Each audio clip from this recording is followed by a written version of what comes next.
na me na me retreat prayer ba bia etino ba oze na me retreat prayer na me timi bo position bia etine say ma me coaches no omo ni mu agro player bia o side ye week dan no e be change mu ma bo na me bon so a you see improvement team na boy kwa bibre me anam don ba first division rabu coach the way e coach wawu e mu yes me budi no wawu oni di o so bi owu di okubo ndi a say that o ka busuafo ya okay bati o de basa basu bi o okay jambo achina o ba stadium oh senator boy okay boy mu kakrai de na manfo nhwe ni mu nyambo achina o Baba Yara stadium na nya ntie se o baba ho din anya sam ketu akra me kai kotoko una odi ani mu a wo share radio tv ni so no wo church players emra wo ni lewe ko kotoko training ground no okay na so wo sha sha che woni jihu power we kotoko ni there be kwa bible prayer ede na ehwe ni mu nyambo achina wo Baba Yara stadium ni nyina na de ese ehwe ni mu se china no ye last game wa yobo for Ghana okay so what you say ye ni batch bia o ba bia okay etino how say obi amra no o me support ni team and the match we no I say finals because kotokofo akoshe has for 3-1 and the match we bring ball has I say kotoko 3-1 me ba kotoko Katamalian okay almost show me 3-1 enche ye and the match ya be ball 10 match so no almost share your friend say kotoko o akra 3-1 another one very good it kotokofo no person me kire say sa match we no we nya de ko penalties bia o say in case of bo friend say you need to be able penalties. 3-1 kotoko 3-1 penalties. It kotoko for us person mo cap no ntino. Omo ehia 2 goals straight away.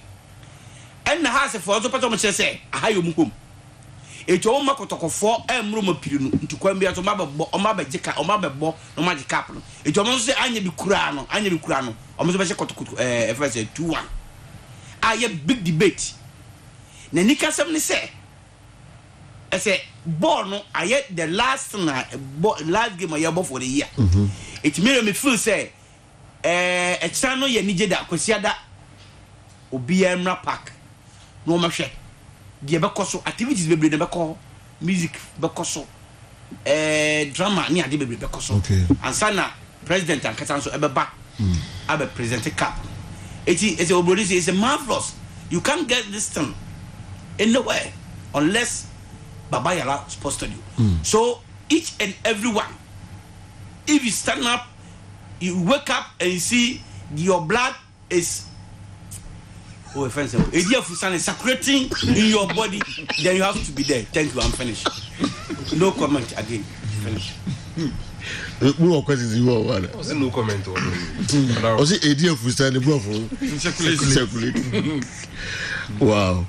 Anymadu. Bibi wo bi papa from Gabe no. There be there say you better try say the PA system be kwa.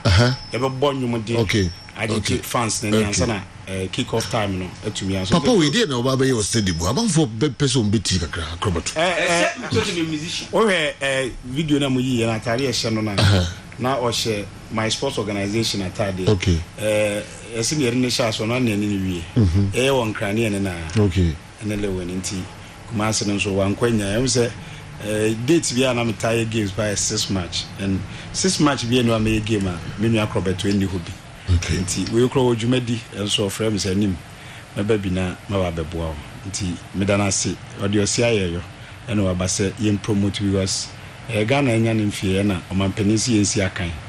Na Fibia so independence match say ye bi ne na nti wato so abase obeboa na Jumedi na koso. So for challenges when we share a fair game we bibia ye aye boko ama wana Jo me ba kuma si de promotion me nya challenges bia. Okay.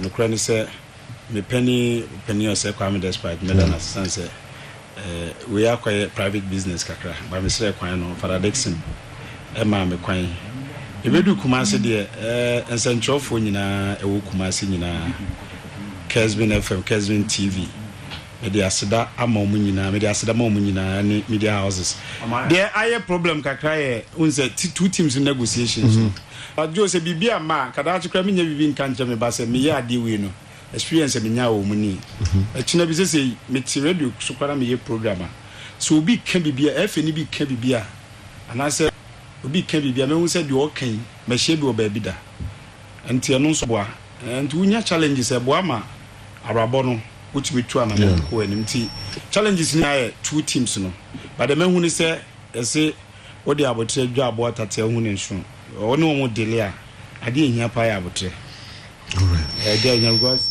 omu nyina nim de omo ye no be do bia wo organizer na omo pushi kakra ti wo giran finfin na fe wutieti omo a ya etodin because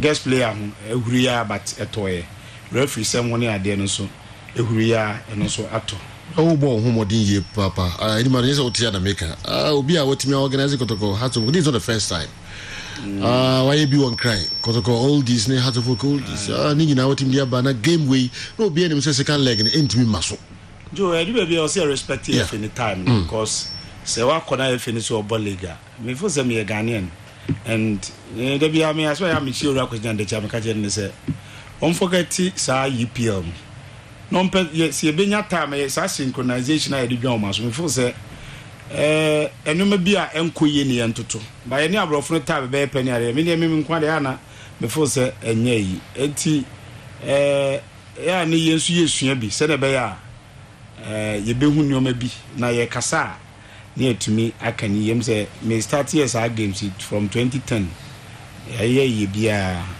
obia ne be bia ne strength wo enti okay enkakra mo so me damas because obo nu apuno chi na wa ma okwan da bia mta ka se animado TV so bia nso de TV aye hwan enti me ba Kumasi ne bia nse nchofo anyeme amama nkasa on radio stations ni ade hwan na stadium enti we ase de bia na enye mmemme ne bebre but baby I am sure no e wo se ogitum se ahade o se me de asedama we ahade o se me yewe enti me dan se nchofo Kumasi Many me ever game no kakra na assembly ho a na ye kai di nkomo na na fi ne ye animado ne akoto so number 7 busa animado say president Ibedie the chance security be tight kakra and it's a security be tight what it means in say also organization match on top in terms of every details mate or more PR or more nyina about the game but maintain anything about media accreditation.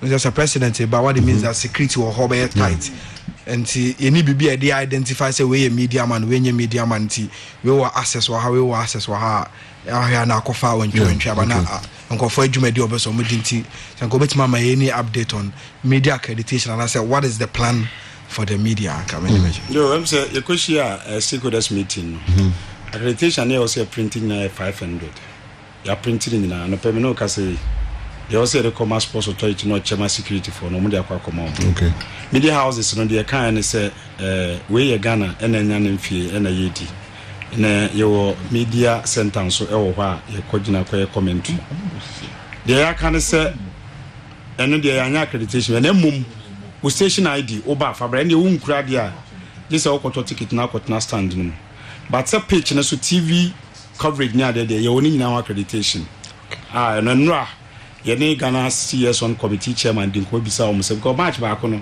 bebe kan say ye na ye kan say ma obi ntwaba na ntesa tie bisa ne say obampani ba TV coverage say ono ka chem say ono mu gusu din sa wo so nti ye betene nka okay but say obi be si page na so there strictly kotoko for accreditation medical house accreditation medical players be ball ni obia is been accredited I want to me and nantikeke so be wura dressing room also nya accreditation nti CEO suno any ade advance be akotoko CEO accreditation amana eno no be kura so we tumi dressing room because ebia doctor enye ni penya ne nim no enye security for nya ne nim no bia okun na okojojo no accreditation there security for National Sports Authority for or the organizers, ticket sellers, Ubia has been accredited. Even more cash from there will be accreditation. Ayala media, okay. The press in the end will be on the station ID. So station who need ID card. It's just all year station with there. This is all ticket. Okay. Yeah. Very, very simple. All right. And you know, Ubia media on Ubia accreditation. So we need beer, no printing. I come into it. I don't do this. Sakabi, was it media night? Mr. Media for the so you be for accreditation. It's only accreditation, no printing. Hello, because I know printing, I'm saying social welfare. Okay. Okay, yeah, popular stand 5 cities. Central line 10 cities. VIP lower 15 cities. Okay. And upper 20 cities. JBA gate to 9 o'clock. You start March 3 o'clock. All right. Yentie akrobatomra oko Kumasi Asante training ground so no kakra bi na fi abiyafo mehwe game no na asembia o ebesan abusam biom ye ba disia. Oh, in fact I nika before say kitwa biensa the Emmanuel Kojonso aye no have shown a lot that he love the Kotoko fans. And accident today it can be happening to anybody, and not all people get accident they will recover or they will succeed. Some of them die, some of them succeed, but as God promised, these people they succeed. So we have to come here and give our best and show that we love them. Maybe next time if something happen like this, maybe still they will survive, and the third time maybe they all go, because it can be anything. So we thank God. God bless them. And today we have come here. Their matches they are going to play, I am sure them they are going to win any match they are going to bring. So God bless them. Long life or short life. Oh,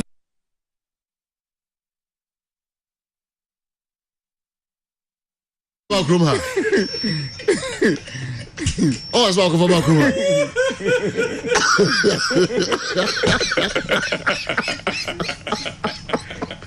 On guys, I can't say we'll go to the contract come back. Okay, we have here na yantuaso actually. All right, ayala mamma mo hona fi yanhwe game ni kakra bi. Players are more register, players are more feature as guest players, or more last week, I'm teams, you know, what is Asante Kotoko? Nansan Enra, Yaya Mohammed, yes, who are registered for Diana Star, Sisi Diana, Yaya Mohammed, our dependency papers. The biggest sign, my Diana, this time. Yeah, Mohammed. Can argue that the biggest Yaya Mohammed, Diana Star. Yeah, Mohammed. Yeah.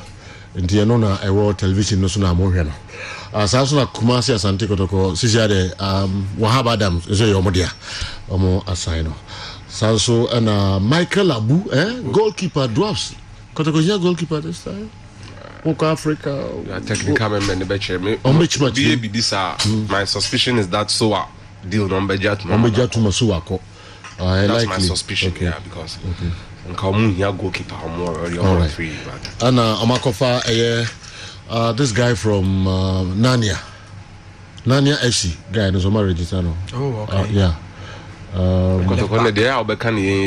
Left back. Yeah, left back, yeah, sure. Okay. Into young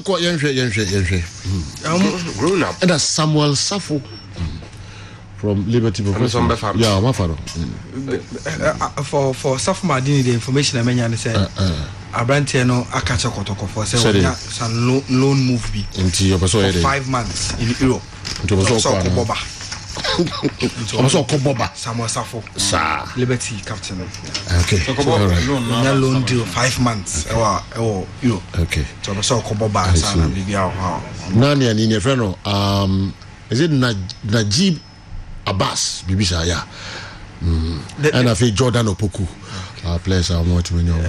Me sure say Kotoko for anybody so many Nani and because in their pecking order for left back no. na Moro Ibrahim, Daniel Dakwa, then the Nania FC guys. So me sure say then it settles and say Kotoko will no more be chasing either of Moro Ibrahim and Abante Fender and Dakwa so far.